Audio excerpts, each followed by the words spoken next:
Today, I'm going to talk about the career of Josh Taylor. Obviously, this past weekend, he lost to Ekow Essuman.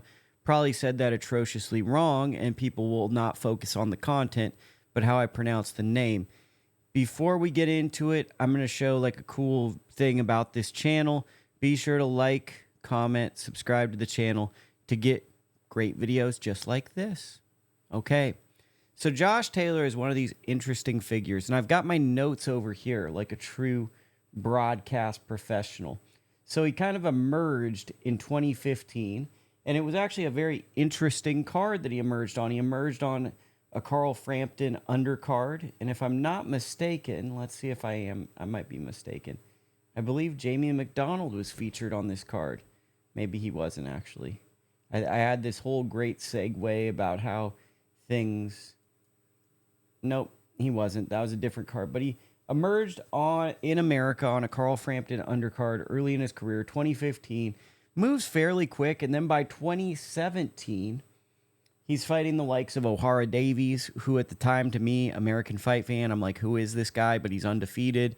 Didn't know really a lot about either guy. I saw Taylor was an Olympian.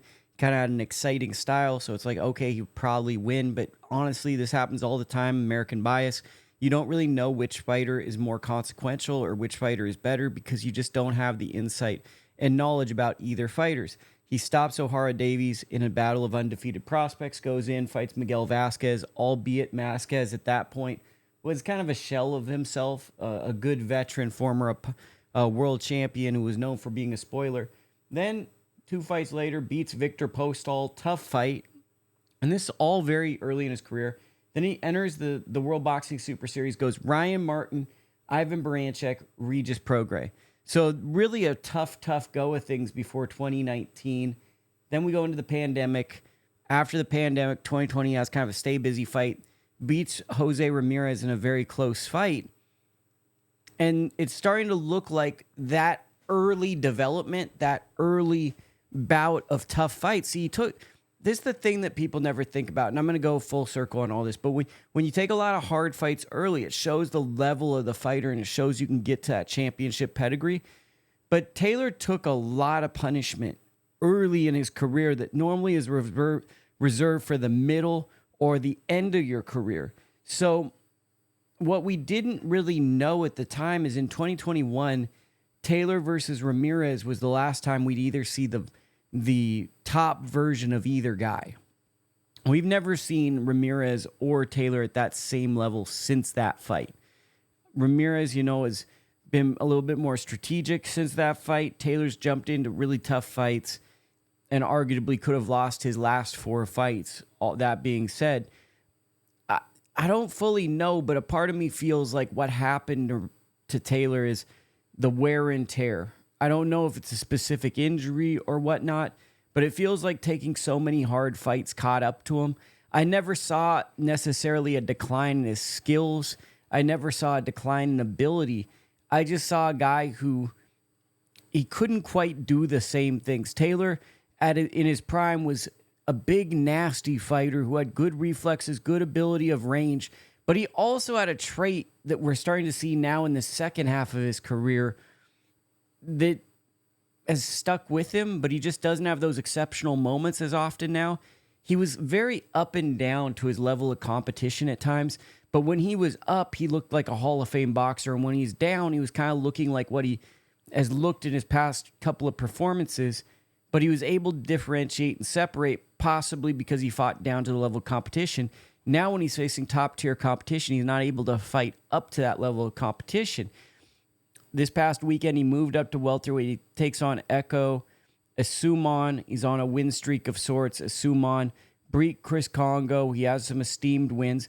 But in all honesty, if this were, 2017 to 2019, even 2021, I don't think anyone would pick Ekow Essuman to beat Josh Taylor.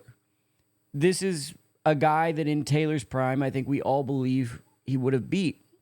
And honestly, since the Catterall fight, really since the Teofimo Lopez fight, there's been a shift in Taylor's demeanor pre-fight. And this could be something me being hokey or bringing spirituality into it. But I think part of the Taylor equation was that he was nasty fight week. He was angry to cut the weight. He thought people were against him. He was mean. He was tough. He was ornery. And in the lead up to this fight, he's given bunny ears to Ekow Essuman. Before the Teofimo Lopez fight, he was very friendly. A bit of that edge from Taylor after winning Undisputed was gone. And I just don't see it coming back. And I think that some of that temperament made him a special fighter. Some of that temperament was what it was. A lot of times guys, quote unquote, get old overnight. But the thing about Taylor is he had a career that I think he's a Hall of Famer because he became an undisputed junior welterweight champion. But not unlike kind of like Vasyl Lomachenko, he did a lot of the heavy lifting for guys to get belts in the division. He was undisputed.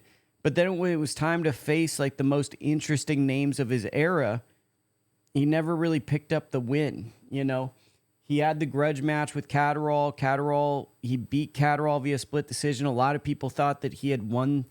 He had lost the fight. Teofimo Lopez at the time felt like he was trending downward. Lopez kind of schools him, and now he loses to like an unheralded British level fighter. It's an interesting case study in how short the window of greatness is for some fighters. Taylor was great 8 years ago. Taylor was great 6 years ago. In fact, Taylor was great 4 years ago. But honestly, we haven't seen the same level of greatness in 3 years. And there are a lot of people that don't even remember what Taylor was capable of. And it's important that when guys lose fights like this, that we're at the very top of the sport, we don't just kick them while we're down. We don't remember them for their losses. We have to accurately assess that this was a very tough guy who was capable of fighting at range, but nasty on the inside. He'd punch off the break with Ramirez. He was a good top quality operator, but the physicality of his style, I think, caught up to him in that second half of his career where he had a shorter run than we expected. His run really was from 2017 to 2021, which is roughly a 4-year run. That was his prime. And considering he turned pro in 2015, he basically had a 10-year pro career, which is good, but with the pandemic, he basically missed a year. So it was like a 9-year career. Just a little strange considering in, the end of 2021, starting 2022, he was a consensus pound for pound fighter.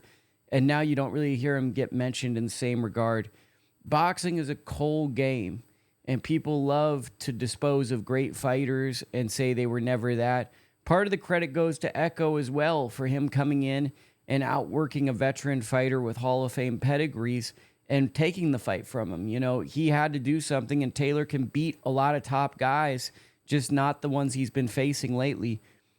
Ekow gets credit, but right now, I don't really selfishly, I don't want to see Josh Taylor turn into a fighter who people say is a former title holder facing an up-and-comer or facing a top young guy in the sport. For me, that's a little depressing. So I hope, given how interesting of a kind of a soundbite he did, I hope he can transition maybe into the media or into something else, because I personally don't want to see a great fighter have to kind of go through an act of challenging up-and-comers. I don't really see him anymore competing at the highest level unless it's a very specific matchup, because he's had enough opportunities where I just don't see that same fire and urgency anymore. If you enjoyed the video, please leave a comment and let me know your thoughts on Josh Taylor. Also, let me know, is Josh Taylor a Hall of Famer? Because I really don't know.